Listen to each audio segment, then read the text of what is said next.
Hi friends, இன்றைக்கி ஃபுல்லாக நம்ம சோசியல் மீடியாவில் பார்த்துருப்போம். நேற்றுலேருந்து எல்லாமே சவுக்கு சங்கர் வீட்டில் எப்படிப்பட்ட தாக்குதல் நடந்துங்கிறத நம்ம பார்த்தோம். உண்மையிலுமே ரொம்ப வருத்தமாக இருந்துச்சு. அதுபோக நேற்று அவர் யூடியூப்பில் சேனலில் அவருடைய சவுக்கு அஃபிஷியல் யூடியூப் சேனலில் வீடியோ போட்டிருந்தாப்புல. அந்த வீடியோவில் அவர் சொன்ன ஒவ்வொரு வார்த்தையும் நம்மளுக்கே கேட்கும்போது இதெல்லாம் அநாகரிகத்தின் உச்சம் அப்படிங்கிறது தெரிஞ்சிச்சு. அவங்களோட அம்மாவை அடிக்க போய் அசிங்கமான வார்த்தைகளில் பேசி ஒரு பையன் மேலே தப்பவே இருக்கட்டும், தப்பு இல்லையோ தப்பாகவே இருக்கட்டும், அதுக்காக ஒரு வீட்டில் போய் கழிவு தண்ணி கண்ட மலம் அதெல்லாம் களை கொண்டு ஊற்றி அவங்க அம்மாவை கட்ட இடத்துல பேசி அப்படி அவர் என்ன தப்பு பண்ணிட்டாரு? சோசியல் மீடியாவில் உள்ள பீப்புள்ஸ் எல்லாம் தயவுசெய்து இதை பாருங்கள். நேற்று அவங்க அம்மாவை பற்றின அந்த வீடியோலாம் யூடியூப்பில் போய் பாருங்கள். அவர் எவ்வளோ வருத்தப்பட்டு மன உளைச்சலுக்கு ஆளாக்கப்பட்டு கடைசியில் அந்த சேனலே நான் நிறுத்திடுறேன் அப்படின்னு சொல்லுங்கிற நிலைமைக்கு வந்துட்டாங்க. அவர் ஒன்றும் தப்போன்னு கருத்து போடலையே. நம்ம தமிழ்நாட்டில் நடக்கிற ஒரு சம்பவத்தை பற்றி பேசியிருக்காரு. அந்த சம்பவம் உண்மையாக இல்லையாங்கிறது நம்ம தமிழ்நாடு கவர்மெண்ட்டு அதை கேஸ் போட்டு அதை ஆராய்ஞ்சு பார்க்கணும்.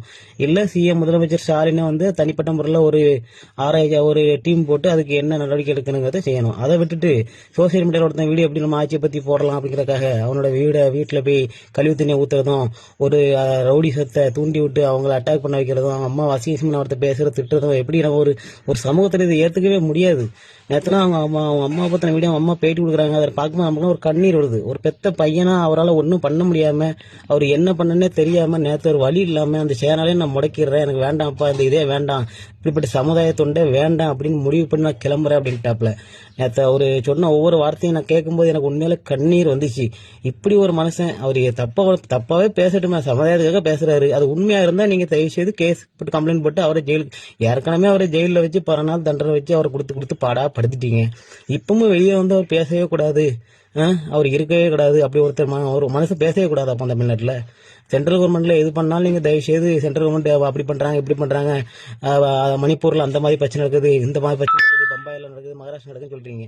அப்ப அதே மாதிரி தமிழ்நாட்டில் ஒரு மனுஷன் பேசுறான்னா தப்புன்னா நீங்க நடவடிக்கை எடுங்க. அதை விட்டுட்டு ஒரு வீட்டில் போய் ஒரு வீட்டோட அம்மாவை தாக்குறதும் அசிங்கமா வீடியோவை போட்டு திட்டுறதும் லைவ்ல போட்டு திட்டுறதும் அம்மா அசிங்கமா பேசுறதும் இதுக்காக தான் தமிழ்நாட்டில் ஒருத்தனும் பேச முடியாதா?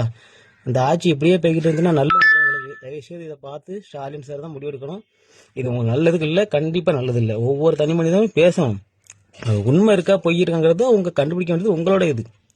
அதை விட்டுட்டு அவரை அடக்குறதுன்னு பார்த்தீங்கன்னா இது நல்லது இல்லை. இந்த ஆட்சி எனக்கு தெரிஞ்சு 2026 அப்புறம் நடக்குமாங்கிறது தான் நீங்களே யோசிச்சுக்கணும். இதெல்லாம் யோசிக்க வேண்டியது மற்ற தமிழக மக்களும் தயவுசெய்து யோசிங்க.